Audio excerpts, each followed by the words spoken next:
Before video games became a global industry, before arcades and home consoles, there was an invention that barely anyone remembers. The year was 1947, and two engineers created what is now considered the first interactive electronic game ever designed.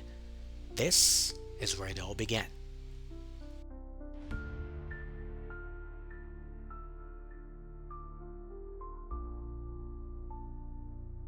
Imagine a time before video games existed, before Mario, before Atari, even before the idea of a home computer. It's the late 1940s, World War II has just ended, and the world is racing toward a new technological age. Television sets are still a luxury, computers are the size of entire rooms, and the idea of interactive entertainment simply doesn't exist yet. But in 1947, two men named Thomas T. Goldsmith Jr. and Cecil Ray Mann would create something that had never been seen before, an electronic device that allowed players to control an image on a screen. It wasn't a video game as we know it today, but it was a start.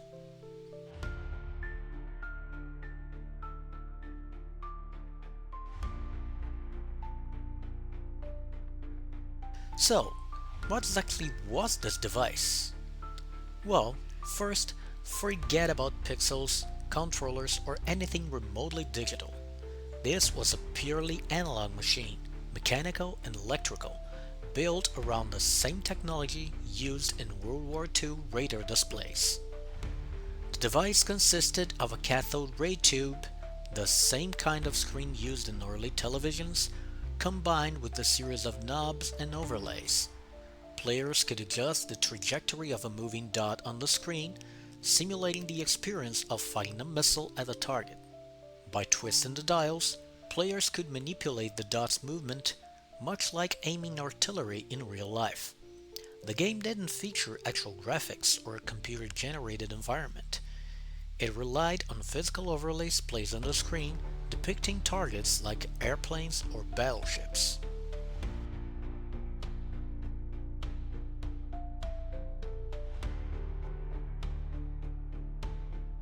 So, why does this forgotten invention matter? Well, because it was the first documented attempt to create an interactive electronic experience. Goldsmith and Mann weren't creating a game for entertainment. They were experimenting with new ways to use screen technology, but unknowingly, they had planted the first seed of an idea that would eventually lead to the video game revolution. Of course, this device never became a product. It was an idea, an experiment. The world simply wasn't ready for video games in 1947 just yet. But as technology advanced, others would follow in Goldsmith and Mann's footsteps, pushing the boundaries of interactive screens. And soon, those experiments would lead to something much better.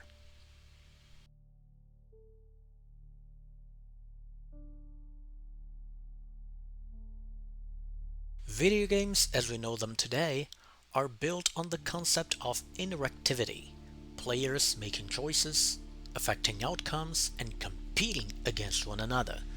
But in the 1950s, computers were still massive machines used for military, science, and business.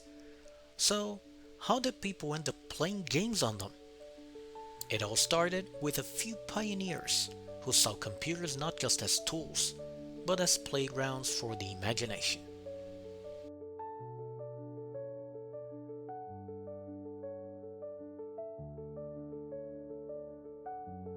It's the early 1950s. Computers are still rare, expensive, and the size of entire rooms. They're not designed for fun, at least not yet.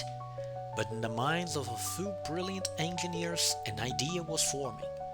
What if we could make a machine play a game?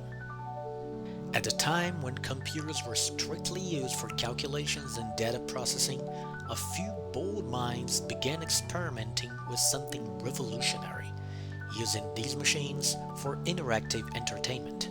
The result? The first digital, playable computer games. Let's start with a game that was bigger than a person and could only play one thing: tic-tac-toe.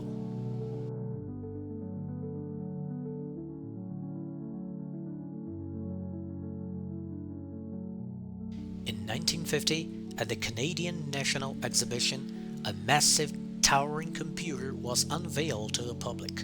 It wasn't calculating missile trajectories or solving mathematical equations.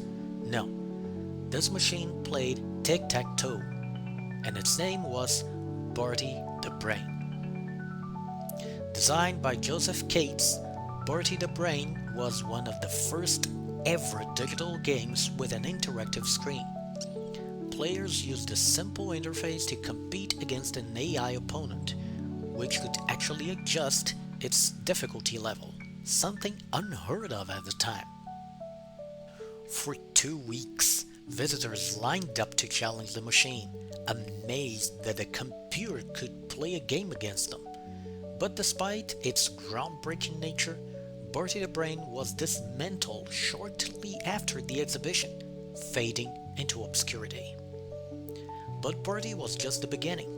1 year later, another machine would take interactive computing even further.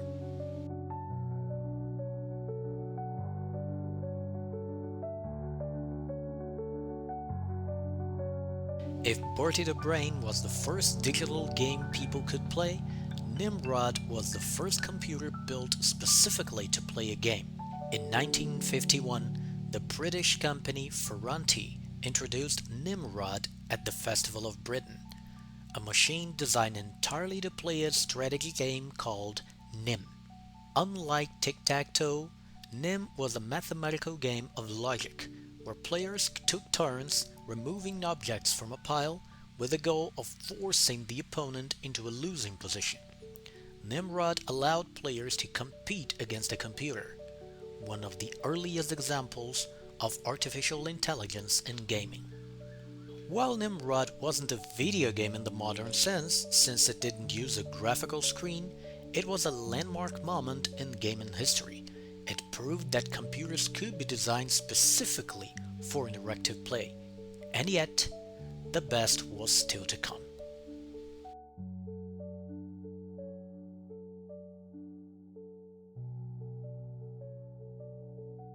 For all their innovation, Bertie and Nimrod still lacked something: graphics. But in 1958, an American physicist named William Higginbotham changed that. Working at the Brookhaven National Laboratory, he designed a game unlike anything seen before, a game displayed on an oscilloscope screen. He called it Tennis for Two. Using a small analog computer, Tennis for Two simulated a side-view tennis court, where players controlled the paddle to hit a moving dot representing a ball over a virtual net. It was simple, but revolutionary. The game was years ahead of its time, and players at the Brookhaven lab were mesmerized by the experience. But, just like Bertie and Nimrod, Tennis for Two was never mass-produced. It was an experiment, a glimpse into the future of entertainment.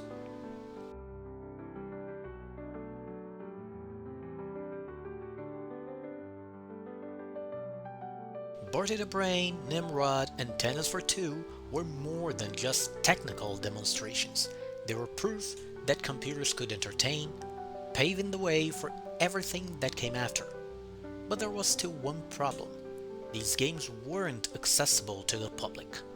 That would soon change, because in 1962, a group of MIT students would create the first true digital game that people actually wanted to play: Spacewar.